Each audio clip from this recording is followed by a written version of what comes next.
चिन्तान हन्तारो यत्पादाम्बुजरेणव व्यानान्तान्निजाचार्यान् प्रणमामि मुहुर्मुहुः यदनुग्रहतो जन्तुः सर्वदुःखातिगो भवेत् तमहं सर्वदा वन्दे श्रीमद्वल्लभनन्दनम् अज्ञानतिमिरान्धस्य ज्ञानाञ्जनशलाकया चक्षुरुन्मीलितं येन तस्मै श्रीगुरवे नमः।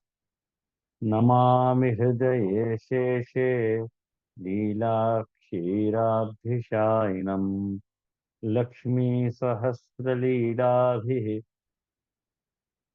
सेव्यमानं कलानिधिम् चतुरभिश्च चतुर्भिश्च चतुर्भिश्च त्रिभिस्तथा षड्भिर्विराजते योऽसौ पञ्चधा हृदये मम। आचार्यवाच प्रणमामि भाष्य निबंध सुबोधिनी स्थायच राष्ट्रयास्ता मत्स्वान्तागत्य कृपाकृतास्ता मदीयवाचां रचयन्त्वलं कृतिम् धर्म प्रोज्झित कही तवो अत्र परमो निर्मत्सराणां सतां वेद्यं वास्तवमत्र वस्तु शिवदं तापत्रयोन्मूलनम् श्रीमद्भागवते महामुनिकृते किं वा परैरीश्वरः सद्यो हृद्यवरुध्यते यत्र कृतिभिः शुश्रूषुभिस्तक्षणात् निगमकल्पतरोर्गलितं फलं शुकमुखाद् अमृतद्रवसंयुतं पिबत भागवत रसमालयं मुहुः अहो रसिका भुवि भावुकाः। आज के सत्र में आवाज बराबर आ रही है ना?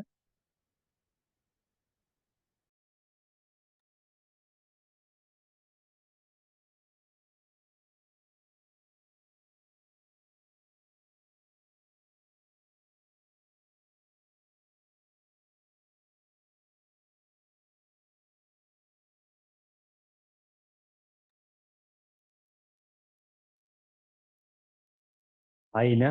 हाँ ठीक है। तो अपनो श्लोक चल रहे हो। अक्षणवतां फलमिदं न परम विदामः सख्यः पशून् अनुनिवेश यतोर्वयस्यैः भक्तं मृजेश सुतयो अनुवेणुजुष्टं यैर्वा निपीतमनुरक्त कटाक्षम्। अब यहाँ में आप देखो कि जो मूल श्लोक है, मैंने गए पिछले गुरुवार के भी पिछले गुरुवार को आपको लोगों को एक चार्ट भेजो। तो वो चार्ट यदि आप लोगों को मेरे सौभाग्य से याद है तो वह चार्ट को एक बार रेफर करो। वह चार्ट में देखो, ये बात मैंने बताई थी कि आखिर या 7वें श्लोक में जो चार बातें याद करने लायक हैं, याद रखने लायक हैं, जाके पर महाप्रभु जी खास करके भार देना चाह रहे हैं, वो है सख्य और वयस्य, और एक पशून अनु और निवेशन, और एक बार वक्त्रम वृजेश सुतयो अनुवेणु जुष्टम, और वाक्य बाद निपीतम अनुरक्त और कटाक्ष मोक्षम। इन सब बातन पे महाप्रभु जी ने हाईलाइट करा, बाकी सबूत नीचे ये चार बातें हैं। और सच जानियो ये बात कि इतनी कठिन ये सुबोधि जी है या 7वें श्लोक की, महाप्रभु जी के हृदय में रहे भय या श्लोक को समझने के जो अंतर्भाव हैं, वो ऐसे पलट रहे हैं। और यदि अपन को उनको पहचानने की शिफत अपने पास यदि नहीं हो है, तो अपन त्रिकाल में आपको अर्थ नहीं लगा सके या श्लोक को। भूलो मत के 7वां श्लोक संयोग रसात्मक प्रभु के स्वरूप को वर्णन है। पूरा श्लोक या मुख्य अर्थ को लेके चल रहे हैं। ये बात कभी भी भूलनी नहीं है। जब 7वां श्लोक अपन विचार रहे हैं, तो वो संयोगात्मा जो प्रभु है, वह स्वरूप कैसो है, वाकु अपन सोच के चल रहे हैं। आखिर सारी बात वाही स्वरूप के ओतप्रोत घूम रही है। वो सारी बात इर्द गिर्द वही के सारे घूम रही है। अब यहाँ में देखो, पेज नंबर 282 पे महाप्रभु जी, अब थोड़ा कहें कि बहुत दिन हो गए तो थोड़ा श्लोक को संदर्भ छूट गए हो तो जरा एक रैपिड रीडिंग सु अपन जो पूर्व अपन ने देखे है वो देख लें। वहां में कोई कोई यदि कुछ अनुपपत्ति है या दिक्कत है समझने में, तो वो पूछ लीजिए बोले। लेकिन पेज नंबर 282 पे महाप्रभु जी ये बात कह रहे हैं कि अक्षर वताम फलम इदम। ये जो ब्रज गोपिकाएं कह रही हैं कि आंख वाले को ये फल, अक्षर वताम इदम फलम न परम विदाम। अब तदाह न परम विदाम, ये जो श्लोक, ये जो महाप्रभु जी ने, ये गुसाई जी, अरे ये जो वेणुगीत में ये गोपी जी ने कह रही हैं कि न परम विदाम, हमने कोई दूसरों बीबी के अलावा कोई फल है का, ये हम नहीं जान रही हैं। तो आपको महाप्रभु जी तदाह न परम विदाम, वासु बढ़ के कोई फल दूसरों मोक्ष भी फल है। परो मोक्ष है, महाप्रभु जी आज्ञा कर रहे हैं। पर का अर्थ क्या है? वासु बढ़ के मोक्ष फल है, ऐसो हम नहीं जान रही हैं। तो परो मोक्ष है सायुज्य आदि, मोक्ष को अर्थ कर रहे हैं महाप्रभु जी सायुज्य आदि। तो न तो आत्मलाभान परम लेकिन एक शंका उठ रही है, आप ये जो कह रही हो कि भाई मोक्ष सु बड़ो फल कोई नहीं है, तुम कह रही हो, ये सारी गोपी जन यह बात को कह रही है कि वो हम कह रही है मोक्ष सु बड़ो, ये अक्षणवताम को जो फल है ये हमारे सामने है। वाके आगे हम मोक्ष फल को भी नहीं जान रही हैं। भाई ऐसा तो मत को, क्यों ऐसा मत को? तो कह रहे कि न न आत्मलाभान, न तो आत्मलाभान परम विद्यता। भाई आत्मलाभ सु ज्यादा बड़ो फल कोई है नहीं है। ये तो श्रुति को वचन है, आप कैसे झुटला सको यहाँ पे? गोपीजन से एक सवाल पूछ रहे हैं कि श्रुति को वचन आप गोपीजन कैसे झुटला सकोगे? क्या श्रुति को वचन नहीं है? आत्मलाभान परम न विद्यते, क्या वचन को झुटलाओ? वाको पूर्व पक्ष में खड़ो करके महाप्रभु जी टका को प्रश्न उठा रहे हैं। या लिए इति श्रुते है, ऐसी श्रुति होवे के कारण कथम न परस्य पुरुषार्थत्व, क्यों मोक्ष जो है परम पुरुषार्थ नहीं है? तदाहु वाकु कह रहे हैं वेदाम, वाकु यूं कह रही हैं कि भाई हम जान रही, आप जान रही हैं मतलब वयम, वयम अपनी उपनिषद रूपा। भाई हम भी तो श्रुतियां हैं, श्रुतियां कह रही हैं ये बात मालूम है हमको, लेकिन हम भी तो उपनिषद रूपा हैं, हम भी तो श्रुतियां हैं। हम भी तो श्रुतियां ही जो है, हम श्रुतियां ही श्री गोपी जन के रूप में प्रकट भई हैं।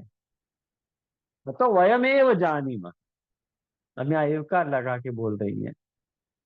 यानी हम ही जान रही हैं, और भाई हम ही जान रही हैं, ऐसो वाक्य लिए दलील दे रही हैं कि भाई अनुभव विरुद्धम अनुभव अपर्यवसायी। भाई श्रुति, श्रुति के जो भी वचन हैं वो क्यों प्रामाणिक है? कारण कि आप्त वचन है आपके लिए। ध्यान से समझो ये बात। श्रुति के वचन क्यों प्रामाणिक माने गए हैं? कारण कि आप्त वचन है, यथार्थानुभव, जैसो अनुभव कियो वैसो बोल रही है ना? तो ये बात जो हम कह रही हैं कि अक्षरवताम फलम इदम, ये बात तो हमने अनुभव करी है, और हम अनुभव करके ही बोल रही हैं। यानी ये अनुभव विरुद्धम, वह अनुभव सु विरुद्ध, वह को अनुभव में पर्यवसान नहीं होए, नहीं फल प्रत्युक्तम भवती, ऐसा फल हो नहीं सके है। भाई हमारे अनुभव में जो आयो है वही तो हम कहनो कहेंगे ना। हमको जो अनुभव में आयो है वो भी तो हम कहेंगे। ठीक है, चलो आपके अनुभव में आयो, आप कह रही हो, लेकिन न तो आत्मलाभान परम विद्यते, ये जो श्रुति है, ये जो श्रुति का वचन है, वाको भी प्लेस तो देना पड़ेगा ना। वाकई क्या जस्टिफिकेशन देना है आपको, ये तो बताओ। वहां श्रुति को क्या जस्टिफिकेशन दोगे? वो कहेंगे वो भी तो श्रुति वचन है। ओके, महाप्रभु जी कह रहे हैं ततः केवलानाम तदेव फलम। भाई जो इंद्रिय विहीन है उनके लिए वो फल है, मुख्य फल है। जो इंद्रिय विहीन है उनके लिए मोक्ष परम फल है, ये बात वहां उनके लिए कही गई है। लेकिन जो इंद्रियवान है उनके लिए अथर्वताम फलम इदम है। आए ना ध्यान में? मैं अभी खाली विस्तार नहीं कर रहा हूँ, खाली आप लोगों को खाली पूर्व की पंक्ति इनको जोड़ने को प्रयास कर रहे हो। तदेव फलम इंद्रियवताम तो एतद इति व्यवस्थित विकल्प है, यानी ये व्यवस्थित विकल्प है। आयो ध्यान में आपके? यानी ये यहाँ व्यवस्थित विकल्प दिए हुए। लेकिन हम ये जो बात कह रही हैं कि अक्षरवताम फलम इदम, वामे हम ये जो अर्थ प्रकट कर रही हैं अस्मिन अर्थे नृत्यंतर रूपाणाम गोपिका नाम सम्मति आम। श्रुत्यंतर दूसरी भी श्रुतियां हैं, वो सब या बात को ही अनुमोदन कर रही हैं, या बात को ही प्रतिपादन कर रही हैं कि अक्षर मताम फलम इदम। और वह सम्मति में कह गयो हे सख्या, हे सखियो। केवल एक गोपीजन नहीं बोल रही है, वो जो एक गोपीजन बोल रही हैं वो एक गोपीजन सारे गोपीजनन की सम्मति ले रही है कि भाई तुम कह रहे हो बराबर, हम मैं जो कह रही हूँ बराबर है ना। तो दूसरी बोल रही है हाँ हाँ बराबर है, हाँ बराबर, हाँ बराबर है, ऐसे। आयो ध्यान में? क्यों सखी शब्द क्यों आयो? तो महाप्रभु जी यहाँ पे क्या को खुलासा कर रहे हैं, कृति समानशील व्यसन व सख्य पद प्रयोगात। समानशील व्यसन माने शील मतलब स्वभाव। भाई समान, एक जैसा स्वभाव जो है जहां होवे है वहां सखी पद को प्रयोग होवे है। ख्याल में आयो ना, सखी पद को प्रयोग सर्वत्र नहीं होवे है। जहां समानशील व्यसन होए वहां सखी पद आवे कि भाई तू मेरी सखी है। क्यों सखी है? कहेंगे तेरा स्वभाव और मेरा स्वभाव आपस में कितना मिले है, सेम टू सेम। अतः श्रुत्यंतर सम्मति अपि श्रुत्यंत सम्मिति भी कही गई। अब ये जो ब्रैकेट का वचन है ना वो छोड़ दो, अब आपके ऊपर अपन चर्चा नहीं करेंगे। ताकि बात की अपन पंक्ति लें जो बहुत ही इंटरेस्टिंग पंक्ति है कि वो लेखक प्रमादाद अंतः सुष्टव अयम पंक्ति न सुबोधिनी। नीचे खुलासा में आ रहे हो कि भाई पंक्ति सुबोधनी जी की नहीं है, काय को ध्यान देना हमें, माता क्यों खपाना।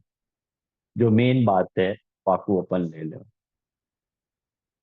तो देखो ये गोपीजन पूरा विजुअलाइज करो, हाँ? ये सातवां श्लोक ऐसा है कि जब तक आप विजुअलाइज नहीं करोगे ये पंक्तियां नहीं बैठेंगी। गोपीजन वर्णन कर रही हैं, क्या वर्णन कर रही हैं? ये वर्णन कर रही हैं कि ठाकुर जी अपने मित्रन के साथ पीछे पीछे उनके जा रहे हैं और सबको वन में प्रवेश करवा रहे हैं।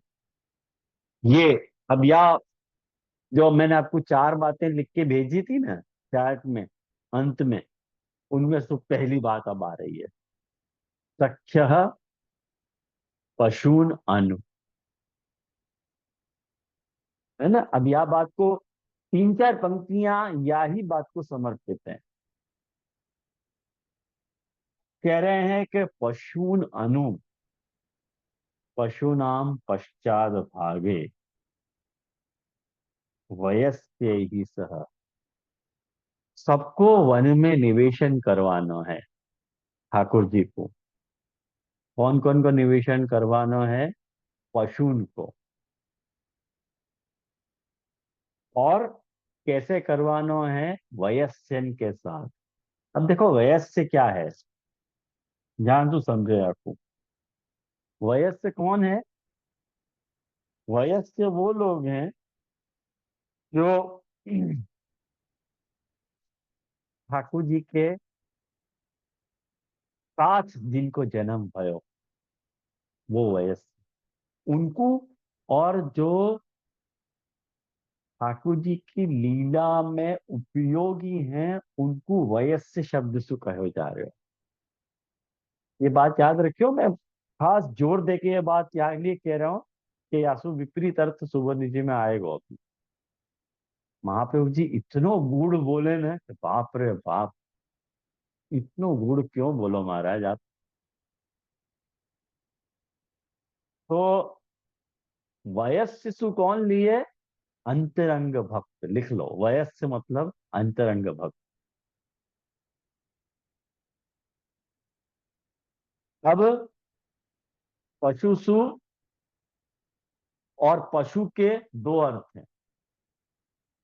पशु के कितने अर्थ हैं? दो अर्थ हैं। पशु को पहलो अर्थ गाय आदि भयो, ख्याल में आयो आपके? अब दूसरा अर्थ महाप्रभु जी बताएंगे, देख। अब आप यह क्या अर्थ करो कि पशुन अनु मतलब पशु के जो पिछलो भाग है उनके पीछे पीछे ठाकुर जी जा रहे हैं। और वयस्य ही सह अपने समान शील व्यसनन मन दोस्तन के साथ वनम पशु निवेशय। तो अब एक बार तो आपने कह दी पशु के पीछे जा रहे हैं, और दूसरी तरफ आप कह रहे हो कि पशु उनको निवेशन कर रहे हैं। पशु उनको निवेशयन करते भय जो राम कृष्ण हैं। तो ये पशु कौन है? तो देखो यहाँ नीचे लिख रहे हो है, पेज नंबर 283 पे लेखकार की पंक्ति, नी- नीचे सु सेकेंड लाइन। पशुन कौन? पशु है ये गवादी। और अनुपशुन उनके पीछे जो पशु हैं वो कौन है? तो कह रहे हैं एतद रस अनभिज्ञान बहिरंग गोपान। एक पशु के दो अर्थ बताए, एक पशु को अर्थ बताया हो गाय आदि, और एक पशु को अर्थ बताया हो बहिरंग गो, जो लीला में अनुपयोगी है। उनको ठाकुर जी प्रगाढ़ वन में भेज दे रहे हैं, कहीं की लीला में डिस्टरबेंस क्रिएट करेंगे वो लोग। जो अनधिकारी होंगे वो लीला में डिस्टरबेंस क्रिएट किए ही कर रहे हैं। यानी ठाकुर जी अपनी सारी लीला उन लोगन के साथ ही करे हैं जिनके ऊपर ठाकुर जी को टोटल कॉन्फिडेंस है कि ये मेरी बाहर बात लीक नहीं करेंगे। उनके साथ ही ठाकुर जी लीलाएं करें। यानी ये जब हरसु वन के लिए ठाकुर जी प्रस्थान कर रहे हैं, तब तीन जने आपके साथ हैं, गाय भी आपके साथ हैं और गोपे भी आपके साथ हैं। गोपन में दो दो गोप हैं, एक अंतरंग गोप है और एक बहिरंग गोप है। जो अंतरंग गोप हैं वो निर्गुण स्वभाव वाले हैं, और जो बहिरंग गोप हैं सात्विक स्वभाववादी हैं, वाले गोप हैं। और तो सबको ही वन में निवेशन कर रखा है कि भाई वन में आए हैं और वन में लीला करने के लिए ठाकुर जी पधारे हैं। तो वन में जब लीला करने के लिए पधार रहे हैं, तो वाबखत ठाकुर जी उनको अपने साथ में नहीं रखना चाह रहे। तो उनको पशून को निवेशयतो राम कृष्णयो हो वक्त्रम एकम यैर्वा नितीतम। तो वाबखत राम राम और कृष्ण दोनों वहां पे हैं।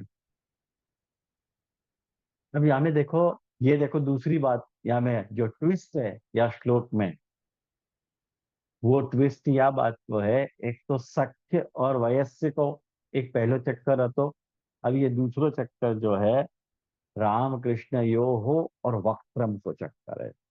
याके पर भी बहुत सुंदर महापुरुष जी ने व्याख्यान किया है। माने राम कृष्ण यो हो दो जने की बात कर रहे हैं, और वक्त्रम एक वचन बोल रहे हैं। अरे भाई दो जने के तो मुखयो हो बोलना चाहिए ना। राम कृष्ण यो हो मुखयो हो ऐसे बोलना चाहिए। राम कृष्ण यो हो वक्तम बोल दियो, तो वक्तम तो एक वचन है कि यहाँ को मुख। जब एक वचन में बात करनी है तो वक्तम आएगा। लेकिन राम कृष्ण यो हो दो जने बोल रहे हैं, तो व्याकरणिक मिस्टेक हो रही है कि नहीं, या के ऊपर बाद में खुलसापन करेंगे। अभी ये अनसुलझी रहने दो।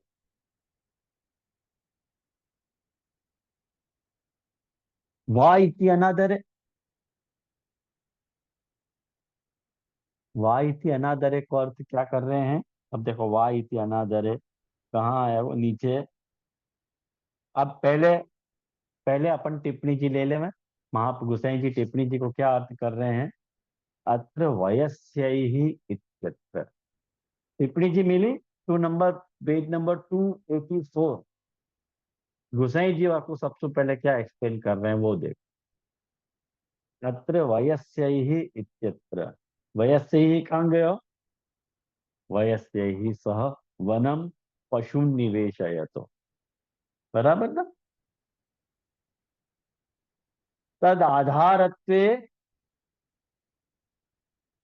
तद आधारत्वे निमित्तम इति गोपलीलयोः एक काल आधारत्वे प्रभु काकट्यम निमित्तम इति तथा इत्यर्थ। अब देखो ठाकुर जी को जा बखत उन गोपी जनन के साथ जो भी लीला करनी है, वह लीला में, वह लीला को काल, और ये जो ठाकुर जी के साथ जो वयस्य हैं उन सबको काल एक ही है। वह लीला में काल जो है आधार बनो है। संयोग सु जब बखत ठाकुर जी लीला करना चाह रहे हैं, वो काल भी वही प्रकार को है, और वही काल को आधार लेके ठाकुर जी के जो वयस्य हैं वो भी वहां हैं। लेकिन वयस्य में दो प्रकार के गोप हैं, एक अंतरंग गोप हैं और एक बहिरंग गोप हैं। आयो समझ में आप लोगों को। वो गुसाई जी नीचे खुलासा कर रहे हैं।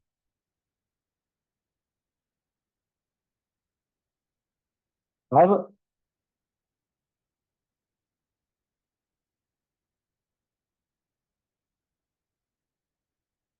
ये तू कालीन तुल्य नीचे कह रहे हैं ना, देखो लेख में वल्लभ जी कह रहे हैं 1 2 3 4 पांच, पांचवी पंक्ति लेखकार की, लेखकार की पांचवी पंक्ति, गुसाई जी वो लेख का खुलासा कर रहे हैं। एक कालाधारत्वे सती, यदि लीला को काल, माने लीला को जो आधार है, और गोपन को जो जन्म को काल है, वह को आधार एक काल होने पे यूं कह रहे हैं कि वन प्रवेश हेतु निर्गुण। अब एक बात समझो कि ठाकुर जी के जो अंतरंग गोप हैं, जिनको ठाकुर जी वन प्रवेश करवा रहे हैं लीला के लिए, वो निर्गुण भाव वाले, और ये जो बहिरंग गोप हैं वो सगुण भाव वाले, मतलब सात्विक हैं। अब वन प्रवेशन तो करवाना पड़ेगा, साथ में लेके आए हैं करके। तो महाप्रभु जी ये बात बता रहे हैं कि निर्गुण अवस्था अधिकारा भावे सात्विका अवस्थाया युक्त्वा। भाई उनकी निर्गुण अवस्था है, यदि उनकी सात्विक अवस्था होती बहिरंग गोपन की, तो उनको साथ में रखते। उनको तो साथ में नहीं रखे, उनको तो प्रगाढ़ वन में भेज दिए हैं, गायन को और बहिरंग गोपन को। लेकिन प्रगाढ़ वन में क्यों भेजे, कारण कि बेचारे सात्विक तो हैं। यानी ये भागवत में ही वचन आवे कि वनम तू सात्विको वास। भाई वन में कौन रहे, कि जो सात्विक हो वह को वन में वास करना चाहिए। या न्याय से उनको वन प्रवेश करवाया है, और उनको गाय गौचारण के लिए भेज दिए हैं। अब ये डालिए देखो, यहाँ महाप्रभु जी खुलासा कर रहे हैं, सुबोधि जी बात रहे हो कि भगवतो लीलायाम कालो निमित्तम, भगवान की लीला में काल जो है वो निमित्त है, और गोपानाम और लीलायाश्च तद आधारत्वे निमित्तम, भगवान की लीला में और गोपन के साथ जो लीला करनी है, वहां में काल निमित्त है, वहां में काल आधार है। या के कारण वयस्यता, या के कारण वयस्यता को आर उल्लेख। तदा तई ही, सुबोध दीजिए हो, तदा तब जो है, तई ही सह, तई ही पशुनाम वने निवेशनम, तई ही सहवा समान काले वने निवेशनम भगवतो वा सहभाग। अब देखो यहाँ महाप्रभु जी ने तीन अर्थ बता दिए हैं, वो वाला आप लिख के समझ लो। मैं हिंदी में आपको लिखवा दूंगा ना, नहीं तो ये पंक्ति निकाल में लगने वाली पंक्ति नहीं है। पहलो अर्थ, वयस्यन के द्वारा पशुन को वन में निवेशन करवानो, ये पहलो अर्थ।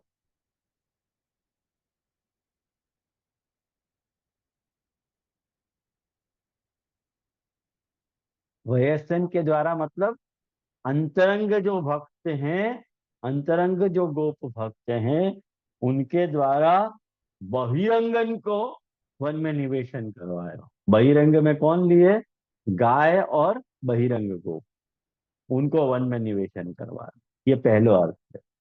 ये सब वासु निकल से मैं अर्थ बता रहा हूँ, जो यहाँ पे सुबोध जी में महाप्रभु जी आज्ञा कर रहे हैं।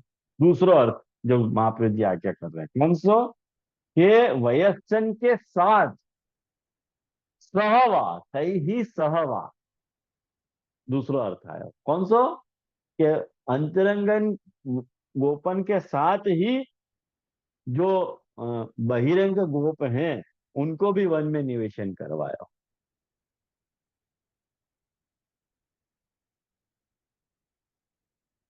और तीसरा अर्थ,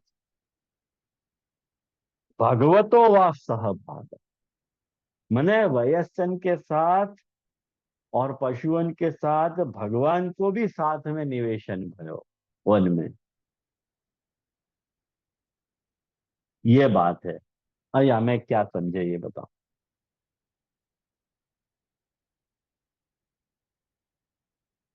अब यहाँ में देखो महाप्रभु जी आज्ञा कर रहे हैं कि तथा सती वन निविष्टा नाम। अब एक बाजू तो आपने आज्ञा करी कि अंतरंग गोपन को साथ में रखे हैं लीला में, और बहिरंग गोपन को प्रगाढ़ वन में भेज दिए हैं, गाय को और बहिरंग गोपन को। तो अब अंतरंग गोपन को भी उनके साथ क्यों भेज दिए फिर? प्रश्न ये उठेगा ना। आपको आ रही है समझ में? कौन को आ रही है ये बात समझाओ। कौन को आ रही है ये बात समझ में? यहाँ में ऐसे कह रहे हैं, मैंने आपको क्या लिखा है अर्थ, कि एक तो वयस्सन के द्वारा पशुन को वन में निवेश है। वयस्सन के द्वारा पहलो पशुन को मतलब बहिरंग गोपन को वन में भिजवाए। दूसरो आयो वयस्सन के साथ, मैंने उनको भी वन में निवेशन कर दियो। भाई उनको क्यों वन में निवेशन करायो प्रगाढ़ वन में? आपको उनको तो अपने साथ रखने थे ना, कारण कि वो निर्गुण अवस्था वाले हैं, अंतरंग गोप हैं। उनको बहिरंग गोपन के साथ क्यों भेज दिए? और तीसरा अर्थ आयो बहिरंग गोपन के साथ न केवल अंतरंग भक्तन को भेजे, खुद भी पधारे हैं वहां।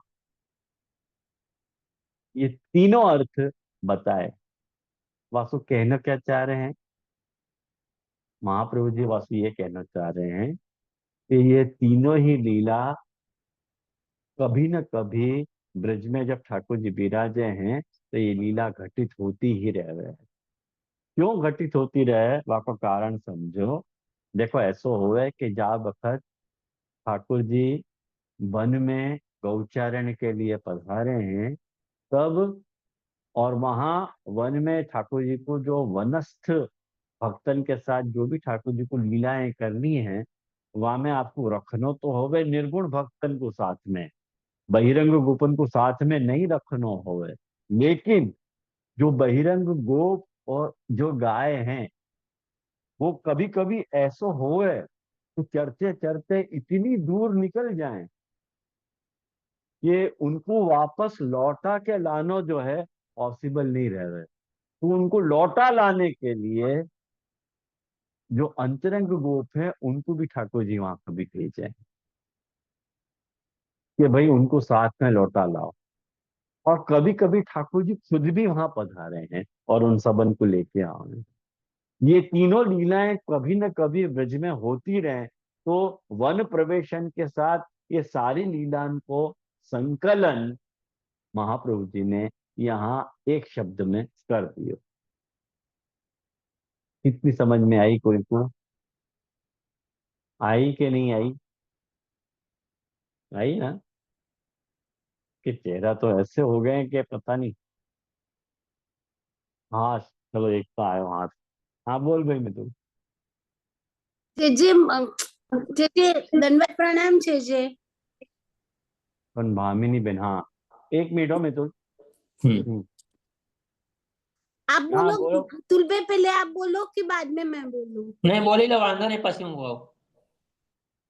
जे जे ऐसे दंडवत प्रणाम जे जे ऐसे हम्म, समझ में आवे कि जब भी ये जो वयस्क गोप है वो जब भी माने गाय जब भी आगे वन में प्रवेश हो रही है तो बहुत आगे निकल जावे, तो उनको वापस लाने के लिए ये अंतरंग गोप भी उनके पास जावे और उनको वापस ले आवे। और कभी कभी श्री ठाकुर जी भी ऐसी लीला करे और ये लीला माने घटित होती रेवे अंत आगे पीछे, माने के श्री ठाकुर जी भी उनको लेवे के लिए वापस जावे और वो लेके वो गायन को लेके वापस आवे, ऐसो समझ में आवे। बाकी तो आप जे बिल्कुल समझाए। सही सही सही समझे बराबर। हाँ तुम लोग हाँ। हाँ बोल मैं तो लग। हाँ जय जय धनुष प्रणाम जय जय। ये तो समझ में आया जो आपने कही कि अंतरंग गोप और ठाकुर जी वन में प्रवेश कर रहे हैं वो। पर वहां में जो काल को आपने समझा ना कि काल में दोनों एक साथ ही लय हो रहे हैं और काल आधार रूप है। तो ये स्टेटमेंट समझ में नहीं आ रहा है कि काल को आधार रूप क्यों कयो है, मतलब कौन से रेफरेंस में कयो है। और जो आपने पहले कही थी कि वो एक ही काल है कि जब गोप बालक भी आ रहे हैं और ठाकुर जी भी लीला कर रहे हैं साथ में, तो वो भी एक ही काल में हो रहे हो, ऐसे दो स्टेटमेंट आपने कही थी, तो ये देख, नहीं। हाँ। एक बात मिथुन समझ, वो पंक्ति पढ़वासु कि भगवतो लीलायाम कालो निमित्तम। हम्म। भगवान जो भी लीला कर रहे हैं वहां में काल तो निमित्त है कि नहीं? कोई बराबर काल है। में कोई काल में तो लीला कर रहे हैं कि नहीं? बराबर है जी। भगवान वो काल में लीला कर रहे हैं, यानी काल निमित्त बन रहे हैं। और वो काल लीला को आधार भी तो है कि नहीं? वो लीला वह काल में प्रकट हो रही है। तो तद आधारत्व मने लीला के आधार में काल निमित्त है। ख्याल में आयो?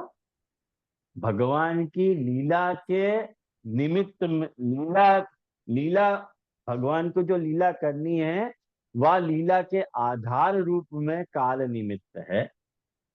और गोपन को जो जन्म भयो है वहां में भी काल निमित्त है। अच्छा। जब ठाकुर जी को जन्म भयो है तब उन वयस्यन को भी साथ में ही जन्म हो गया है जो ठाकुर जी के अंतरंग भक्त हैं। अच्छा। वयस वयस्सु केवल अंतरंग गोपन को लेनो, हम्म। बहिरंग गोपन को नहीं लेनो। बहिरंग गोप जो है वो तो पशुन शब्द सु कहे गए। बराबर। समझ। तो ये जो वो काल मतलब जब जन्म भयो तो वो काल वही लीला करनी हती बाद में फ्यूचर में, इसीलिए वो काल जो है वह टाइम पे ठाकुर जी के साथ वो अंतरंग और या वयस्य जो गोपे उनको जन्म कियो, तो वो काल इसलिए वो निमित्त है कि वो काल को पता थी कि ये बाद में ये लीला होने वाली है करके साथ में। हाँ, मैंने वो काल संयोग से एक हो गया है। हम्म। वो जा बखत लीला कर गोपन को प्रवेशन को भी काल, और लीला को प्रकट करने वालों भी काल, वो दोनों एक हो गया है।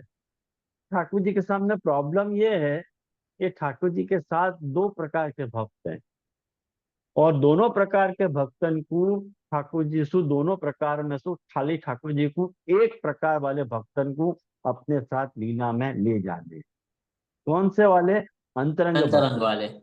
जो वयस्क हैं और जो लीला मने ठाकुर जी के स्वरूप को जान रहे हैं, ठाकुर जी के स्वरूप को पहचान पा रहे हैं। या लिए उन बाकिन को साथ में नहीं रख रहे हैं। तो बाकिन को ठाकुर जी पशुन के साथ उन गोपन को भेज दे रहे हैं कि तुम प्रगाढ़ वन में गाय चराने जाओ।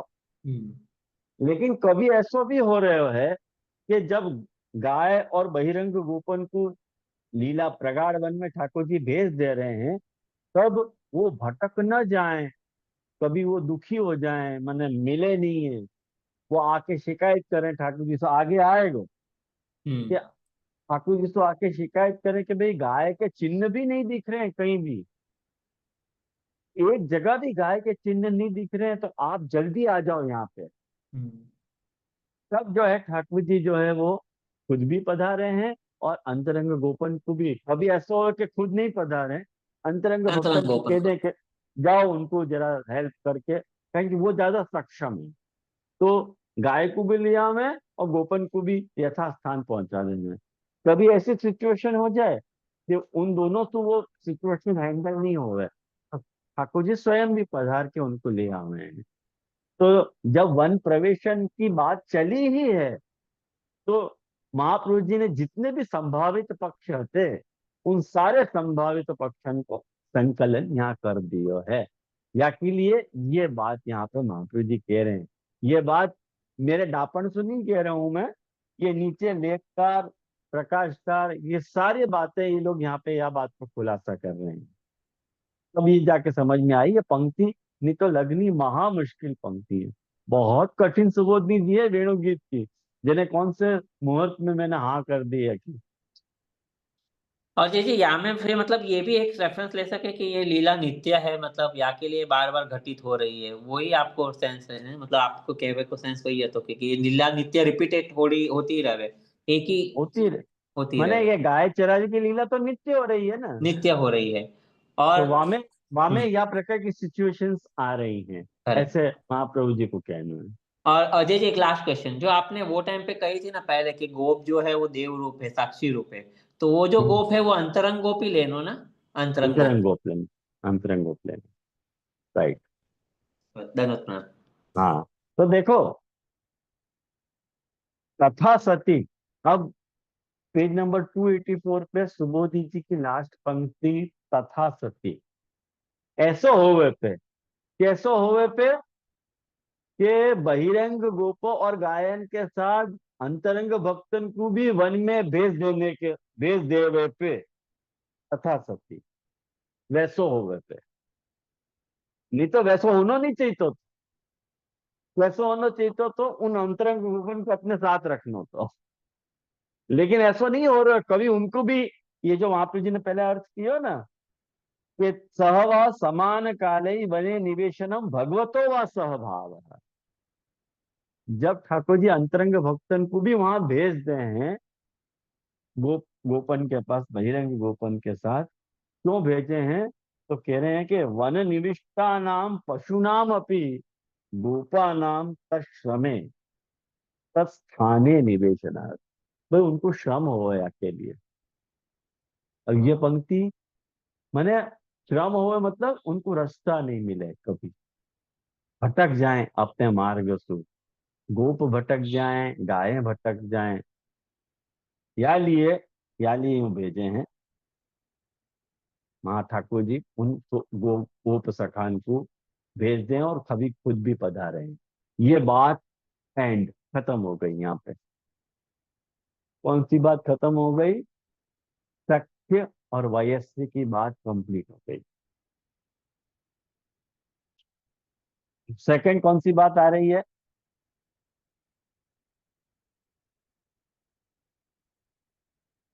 ये दो बात कंप्लीट हो गई हो, पशून और निवेशयन, सख्य और वयस्क, ये दो बात कंप्लीट हो गई। या को सारो संदर्भ मैंने आपको समझा दियो, महाप्रभु जी ने जो सुबोधि जी में बताया है वो। हाँ बोल गुगुन।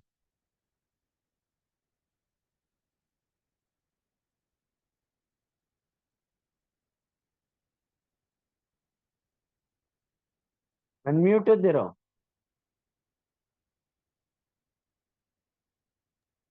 उमंग, हाँ। अनम्यूट हाँ कर। हाँ हाँ कियो है मैंने। हाँ गुगुन को अनम्यूट कर, हाँ। हो नहीं रहा। वो नहीं रहा। नहीं, मैंने तो कियो है, बहुत बार रिक्वेस्ट भेजी, अलाउ भी कियो है म्यू अनम्यूट कर। अनम्यूट पे दबाइए ना गुगुन जी। नहीं हो रहा है। नहीं हो रहा। नहीं, ओके, मैं कोई तो बात कब नहीं। को आज तो अनम्यूट भी कर रहा हूँ। ठीक है, कोई बात नहीं, जब हो जाए तब पूछ लेंगे। अब देखो, पशून निवेशयन, ये बात कंप्लीट हो गई, और वयस्य, सख्य वयस्य, ये दो बात कंप्लीट हो गई। अब तीसरी बात महाप्रभु जी कर रहे हैं, वक्त्रम ब्रजेश सुतयो अनुवेणु चिष्ट, ये तीसरी बात आ रही है। अब देखो महाप्रभु जी कैसे वह बात को छोड़ दे रहे हैं, है ना। एक बात समझो, यहाँ अपने को पता चले कि सुबोधि जी कितनी क्लिष्ट है, कहीं की चलते चलते लिखी है, कहीं की जो भी अपन जैसे चलते चलते लिख रहे हैं, तो मान लो रास्ता में कोई चीज आ गई, कोई आ गया, बस वो बात कर रहे हैं, तब तक तो बात वहीं रुक गई होगी। फिर पूछने वाले ने पूछिए कि कृपानाथ कहाँ तक लिखा है आपने? तो अच्छा यहाँ तक लिखा है, अच्छा वासो आगे लिखो। ये बात हो गई, अच्छा ये बात हो गई, चलो अब वक्त्रम ब्रजेश सुत अनुवेणु दुष्टम, या की बात रह गई है ना, तो वो बात उठा दी। या स्टाइल में सुबोधि की लिखी गई है। जब में अपन व्यवस्थित, जब क्रम से अपन जावे, वाढंग तू बैठ के लिखी भाई तो नहीं है। और ये महाप्रभु जी बोलते गए हैं और ये लिखते गए हैं, तो बोलने वालों जब नहीं लिखे, और जब लिखने वालों बोल के सुने, बोल के लिखे, तो हमें वाक्य विन्यास में थोड़ी तकलीफ तो आ गई।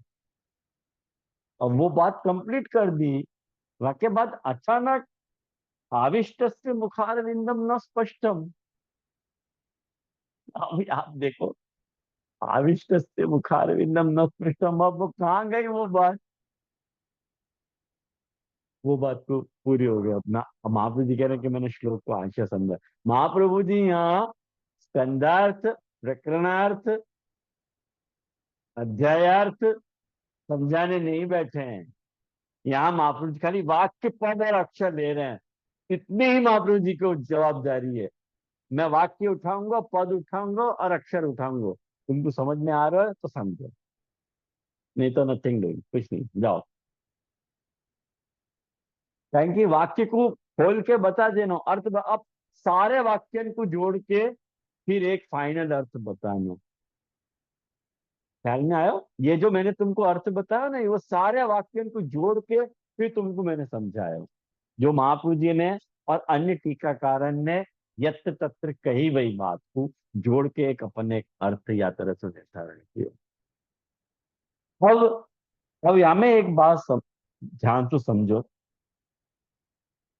ये व्रजेश सुतयो अनुवेणु जुष्टम। गोपीजन क्या कह रही हैं कि राम और कृष्ण वयस्यन के साथ पशुओं को वन में निवेशन करते भय और वेणु बजाते भय वन में प्रवेश कर रहे हैं। तब ये इन राम कृष्णन के मुख जिनने देखे, ये चर्चा चल रही है। संदर्भ याद रखियो, ये चर्चा चल रही है। तो कह रहे हैं कि ब्रजेश स्तुतयो हो अनुवेणु जुष्टम वक्त्रम ब्रजेश स्तुतयो हो। ये बात तुम कह रहे हो, तो वक्त्रम तो एक वचन है और ब्रजेश स्तुतयो हो द्विवचन है। कैसे अर्थ कर रहे हो ये तो बताओ। तो महाप्रभु जी कह रहे हैं, आविष्टस्य मुखारविंदम न स्पष्टम। भाई जो आविष्ट है ना, कौन आविष्ट है?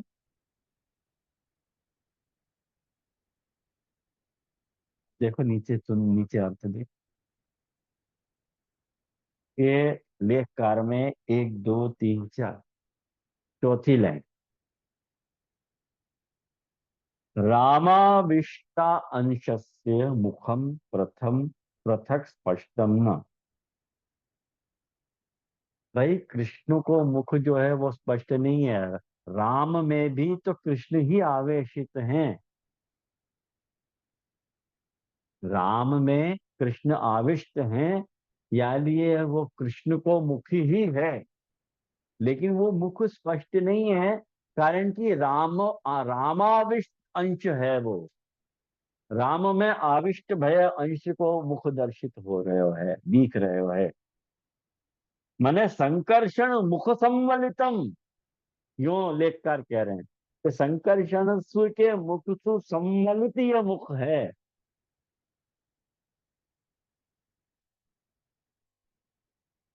तो यार ये कह रहे हैं कि आविष्टस्य मुखारविंदम न स्पष्टम इति भगवता एव मुखम उभय रूपस्यापि मुखम चक्षुर द्वारा यही तद अंत प्रवेशितम। देखो, अनुवेणु जुष्टम, जुष्टम को अर्थ करना पान करना। पान करना मतलब आपको अंत प्रवेश करना। ऐसो मुख जिनने आंखन के द्वारा अपने हृदय में प्रवेश करवाए। करो करो।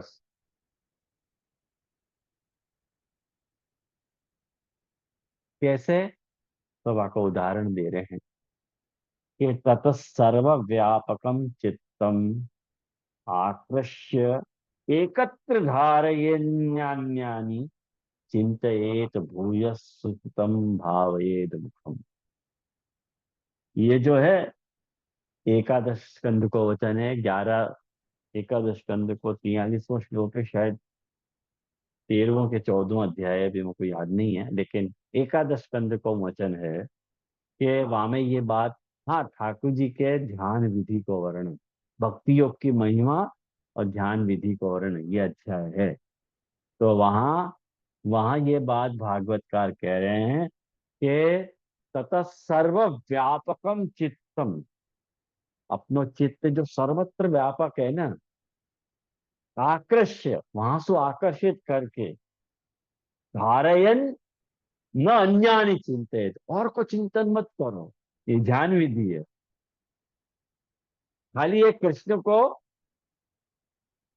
हस्तो भय मुखारविंद को हृदय में धारण कर, ये ध्यान विधि को बता रहे हैं। बिल्कुल वाही पद्धति से जिनने ठाकुर जी के मुख को धारण कियो है, पान कियो है ना? आए समझ में? किंच एता ही स्वहृदि भावितम निरूपयन्ति, ये गोपीजन जा दृष्टि से ठाकुर जी को देख रहे हैं, अन्य लोग ठाकुर जी को जा तरह से देख रहे हैं, उनमें बहुत अंतर है। जैसे ठाकुर जी को ब्रज गोपिकाएं देख रही हैं और अन्य भक्त देख रहे हैं, अन्य लोग हो, उनके देखने के तरीका में और ब्रज गोपिकान के देखने के तरीका में बहुत अंतर है। क्या लिए? ब्रज गोपिकान को जो पक्ष है वो मुख्य पक्ष है, और इतर गोपिकान को या अन्य लोगन को जो पक्ष है वो साधारण पक्ष है। साधारण पक्ष तो देखने जाओगे ना तो दो मुख दिख रहे हैं, लेकिन मुख्य पक्ष से देखने जाओ तो एक ही मुख दिख रहे हो है। कारण कि सर्वव्यापकम चित्तम आकृष्य एकत्र धारये नान्यानि चिंतये, भले सब जगह सब कुछ दिख तो हो है, हम और कोई को नहीं देख रहे हैं, हम तो केवल अपने श्री कृष्ण को देख रहे हैं। जा बखत ये वेणुगीत को वर्णन, ये संयोग रसात्मक स्वरूप को वर्णन है ना, सामने विराज रहे हो प्रभु, संयोग लीला है हो? नट लीला, नट लीला नहीं है, वर लीला है ये, नट लीला नहीं है ये, वर लीला है, संयोगात्मक लीला है। तो साधारण पक्षत्वेन सामान्य तो बलभद्रस्य निरूपणे भी, सामान्य रूप से बलभद्र को निरूपण किए जाने पे भी मुख निरूपण प्रस्ताव है। जब वो मुख निरूपण को प्रस्ताव आया, बात चली कि जब मुख को निरूपण करना तो तब अन्य मुखम, जो अन्य को मुख है कृष्ण के अलावा, एतासाम, इन लोगन की, माने एतासाम माने इन ब्रज गोपिकान के हृदय ना आया थी, उनके हृदय में आ ही नहीं रहा है, और कोई को स्वरूप ही नहीं आ रहा है इनके हृदय में। इति एकमेव तत् निरूपितम, या लिए वक्त्रम व्रजेश सुतयो हो कहने पे भी वक्त्रम कह रही हैं, हमको एक मुख दिख रहे है, कहीं कि जो है घायल की गति घायल जाने, इस ठाकुर जी के मुखारविंद के सिवा अन्य इनको कुछ भी नहीं दिख रहे।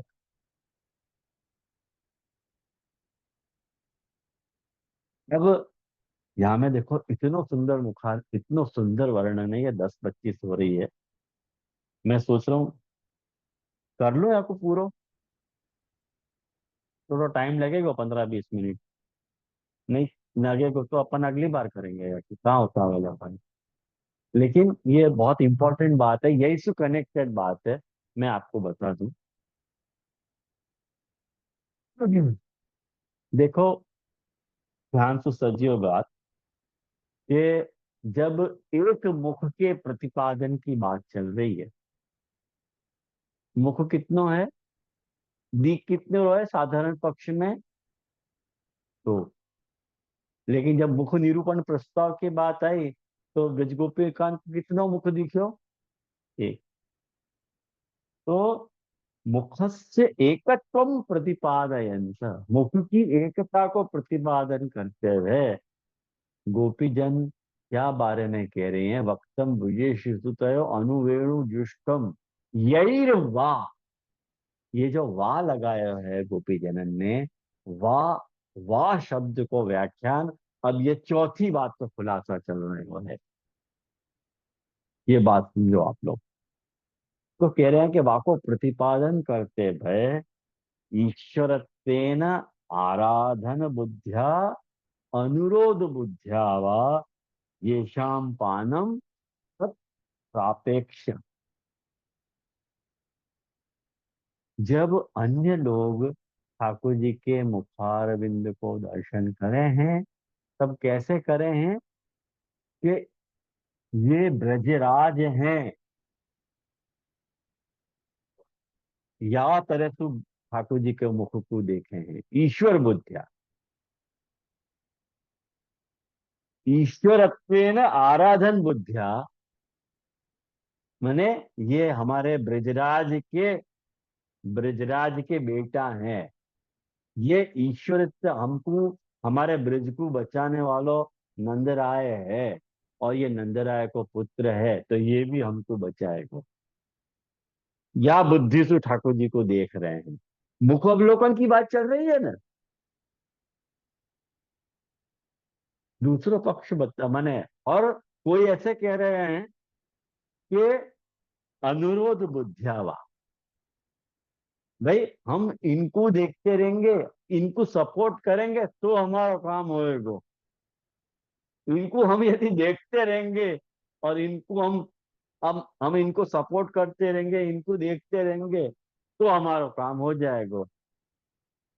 तो या दृष्टि से जो कृष्ण के मुखारविंद को देख के अनुवेणु जुष्टम पान कर रहे हैं ठाकुर जी को, ठाकुर जी के मुखारविंद को, तो महाप्रभु जी कह रहे हैं कि तत्सापेक्षम, वो सापेक्षता है, लौकिकता है, लौकिक बुद्धि से तुम ठाकुर जी को देख रहे हो। तो यालिए अनादरे हेतु माहो व्रजेश तयो हो, यानी वो अनादर, वाह जो है अनादर के अर्थ में आए हो। नहीं नहीं, हम वैसे नहीं देख रहे हैं ठाकुर जी। हम तो हम तो कौन सी तरह से देख रही हैं, तो ये अक्षण वताम फलमिदम, हम याद दृष्टि से ठाकुर जी को देख रही हैं। है? ये अनादर को पक्ष आ रहे थे। नहीं बलभद्रो, आप लोगों को पंक्ति मिल रही है ना, पेज नंबर 286 पे मैं सुबोध जी की पहली पंक्ति बांच रहे हूं। नहीं बलभद्रो ब्रजेशस्य पुत्रः आवेश पक्षे तो कृष्ण एव आविशति इति युक्तमेव तयो ब्रजेषु सुतत्वम्। भाई एक बात समझो कि भाई जब तुम कह रहे हो वक्तम ब्रजेश सुतयो हो, ये ब्रजेश के बेटा हैं, लेकिन बलभद्र ब्रजेश को बेटा थोड़ी है। बलभद्र ब्रजेश को बेटा नहीं है, वो तो रोहिणी के पुत्र हैं।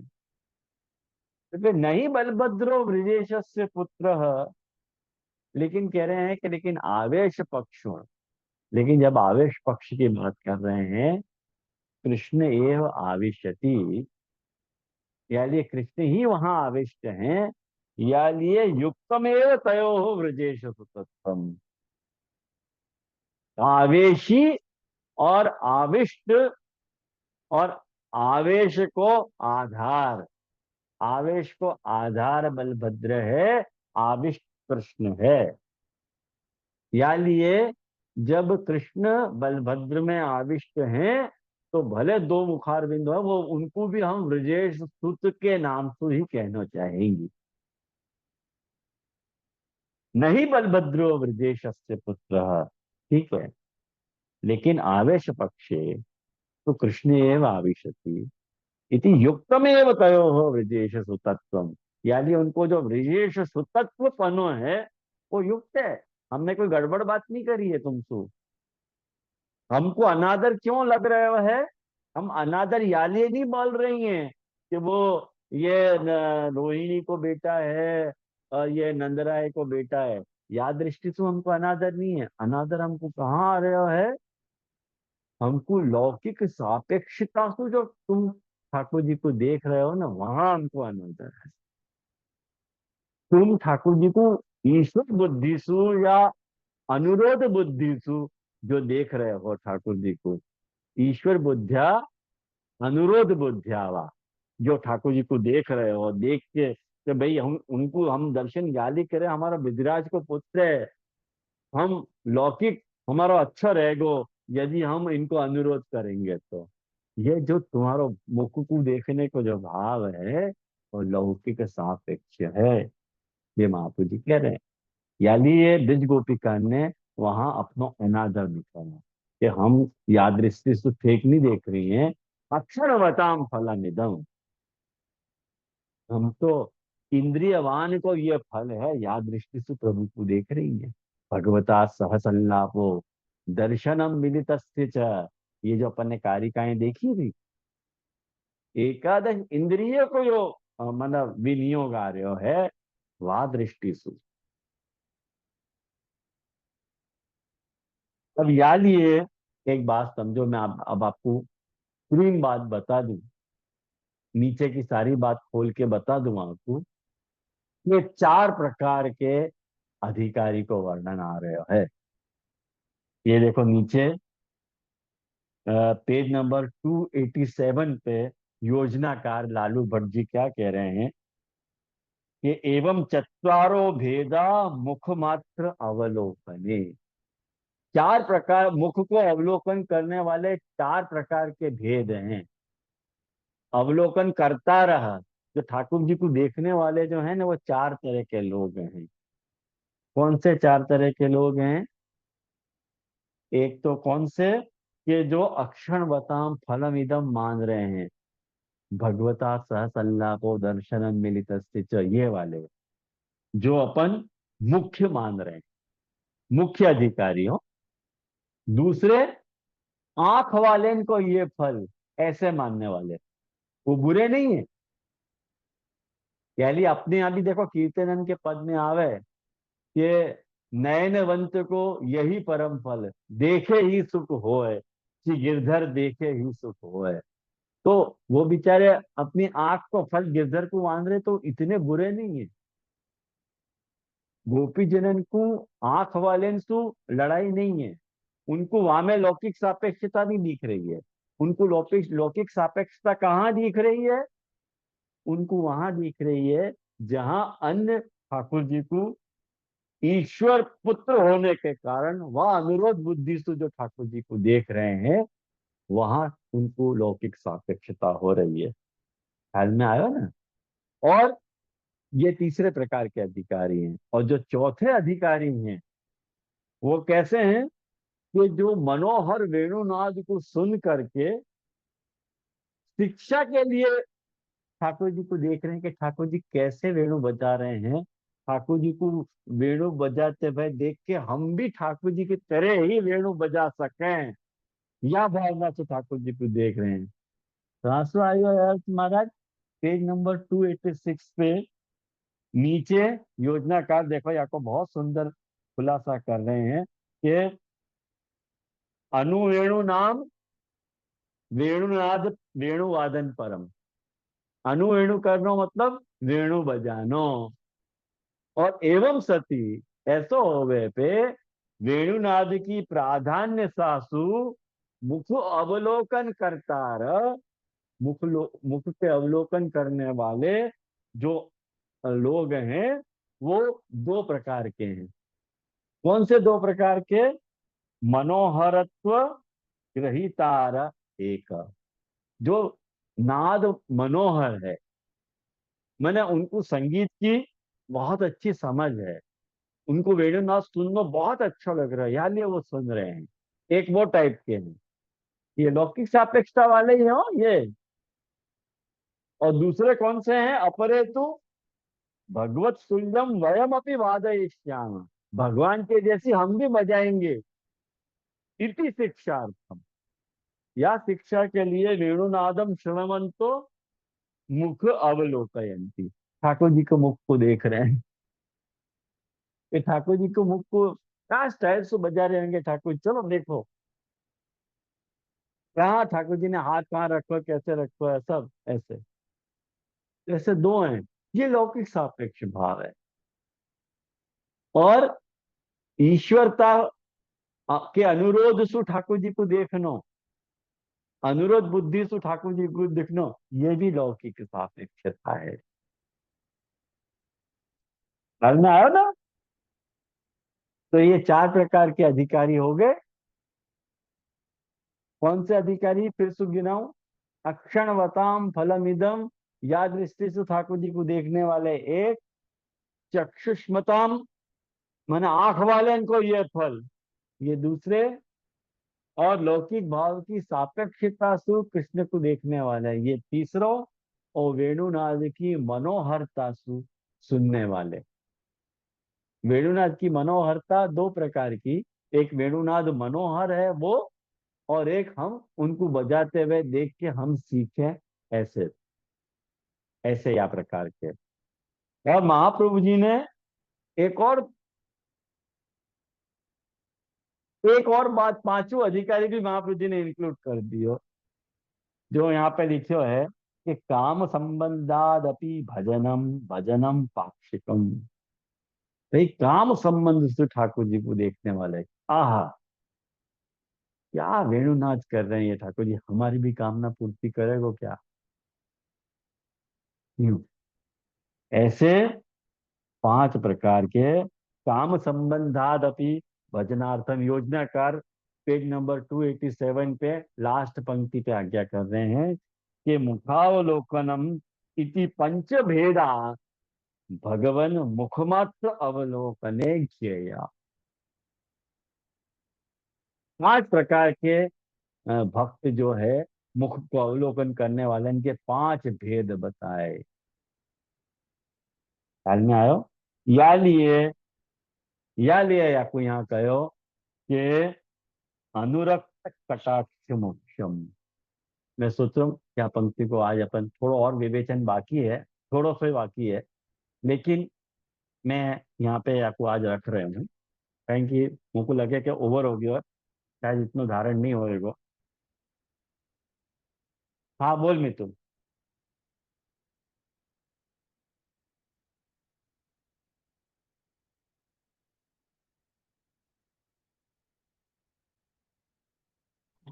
हाँ धन्यवाद प्रणाम। जी जी, ये जो आपने फर्स्ट बताया ना कि अक्षर बताम फलम इदम मुख्य अधिकारी, और आंख वाले को यही फल है, तो ये दोनों में क्या डिफरेंस है? मतलब जो दूसरे वाले जो है वो सिर्फ मतलब इंद्रिय वो सिर्फ रसपान करना चाह रहे हैं, और जो पहले वाले हैं वो मतलब वो मनसू भी फील कर रहे हैं, वैसे मतलब लेनो, कैसा डिफरेंस है? सर्वेंद्रिय। सर्वेंद्रिय सर्वेंद्रिय सु लेनो, और ये सिर्फ आंख सु लेनो, बस वो मेजर डिफरेंस है। भगवता भगवता सह संलापो दर्शनम मिलित स्थिति, जो हम्म, मैंने एकादश इंद्रिय वाले बताए थे ना सब, बराबर है। कि ये जो वो वाले मुख्य अधिकारी मुख्य ठाकुर अधिकारी, जी को दे। हाँ, ये सर्वेंद्रिय है और ये सिर्फ एक इंद्रिय सुख एक काम आंख करता वाले खाली, ये जो दर्शन वाले है। हाँ समझ गए जी। सर्वेंद्रिय। आंख सेकने वाले था, इसके पे ही आंख सेकते हैं। हाँ बोलू माँ। विजय यहाँ पांच प्रकार के कहे, वो पांचे पांच गोपीजनों में ही देखने हैं?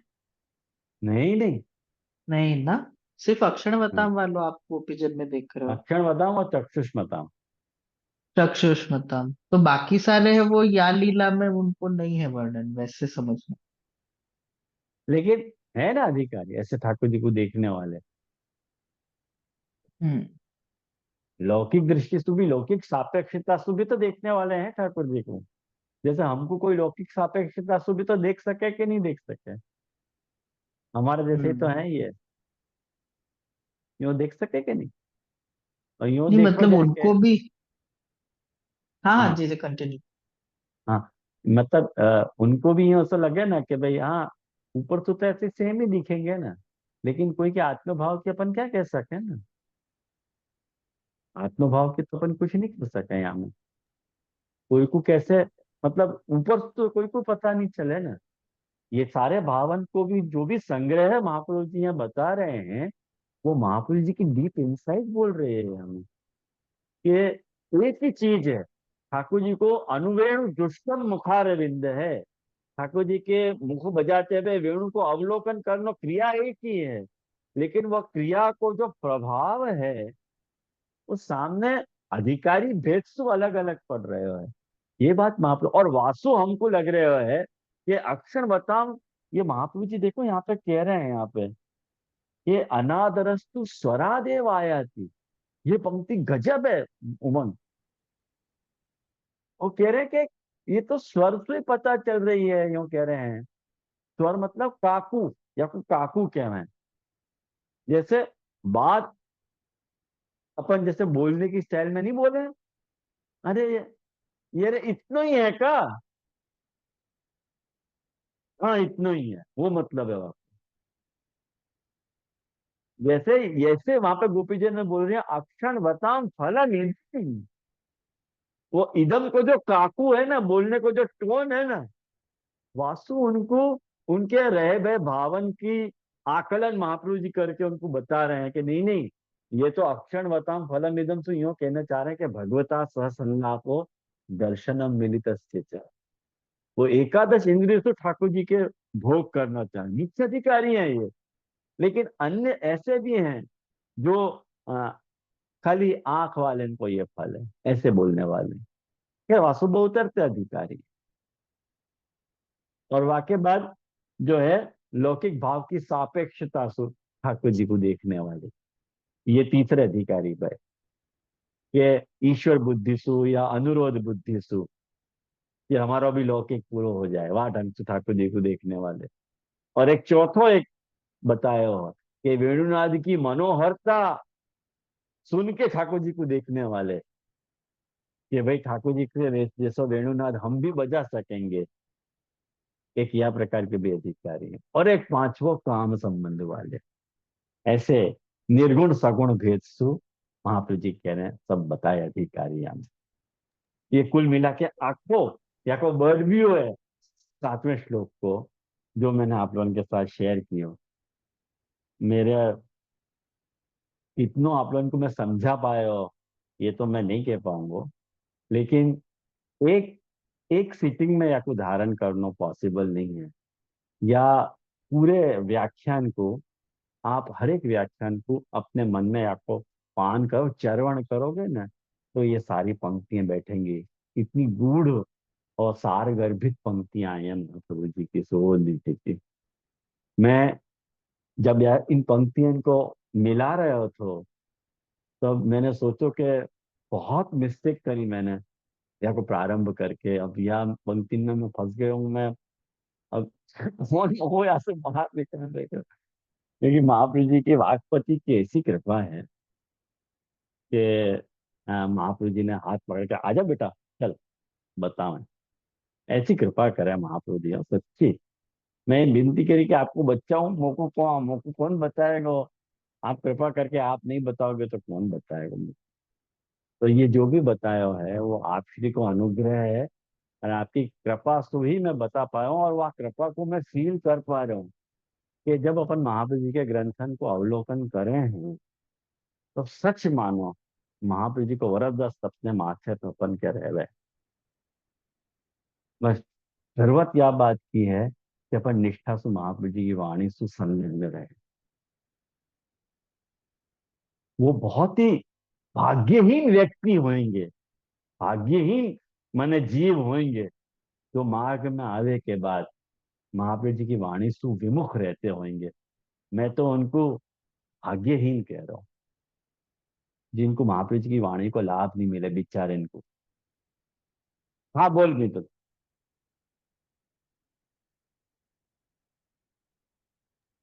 नमस्कार। तो जे आपने जो कही थी ना कि महाप्रभु जी ने यहाँ पर एक वाक्य और पद कहो है अक्षर बताम, तो ये पूरा जो संयोग रस को ही है।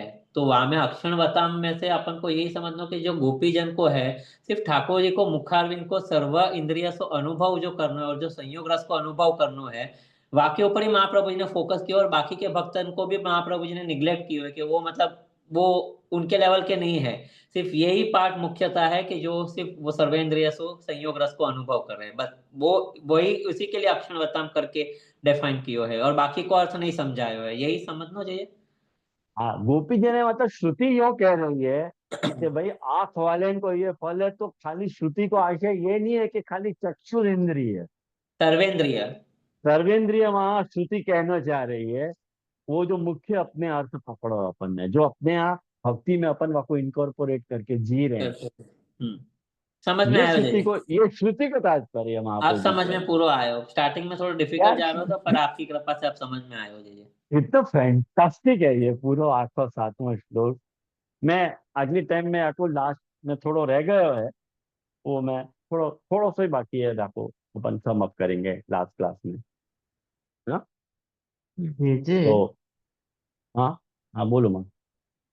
यहाँ कहीं ना कहीं ऐसे महाप्रभु जी ने यहाँ से ही वो सिद्धार्थ मुक्ताली के अधिकारी लिए हो वैसे लग रहे थे, क्योंकि लास्ट में काम को आयो ना, हाँ, मतलब वाको कनोटेशन अगर अपन नहीं लेकिन ऐसा है, आ, आज यहाँ के वाको काल अपन संबंध, वाको संबंध नहीं सोच सके उमंग सिद्धांत मुक्तावली को, क्योंकि यहाँ संदर्भ आंखों के बीच में एक तो निर्गुण भाव है, एक सगुण भाव है, और सगुण भाव में ये काम भाव आ जाएगा, वाको इंक्लूड कर देंगे।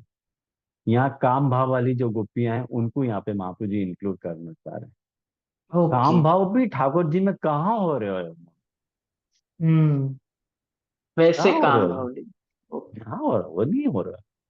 हम्म। तो ये पूरा है। तो मैं सोच रहा हूँ अपन यहाँ रखें। हाँ, आश्रय की पशु पुस्तक मैंने कहाँ रख दी? थोड़ी आया होगा ये।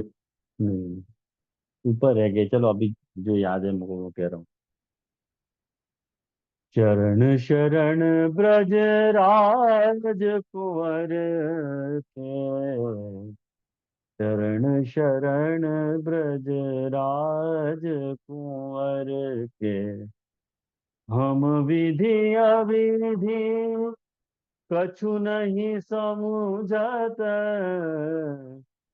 रहत भरोसे श्री मुरलीधर के, चरण शरण ब्रजराज कुंवर के, रहत आसरे ब्रज मंडल में, पूजा छाह श्री गिरिवर के, प्रभु मुकुंद माधो सुखदाई,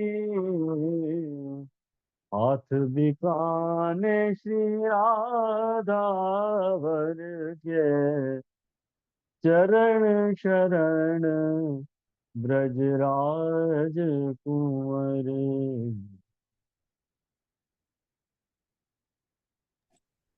धन्यवाद प्रणाम जय जय।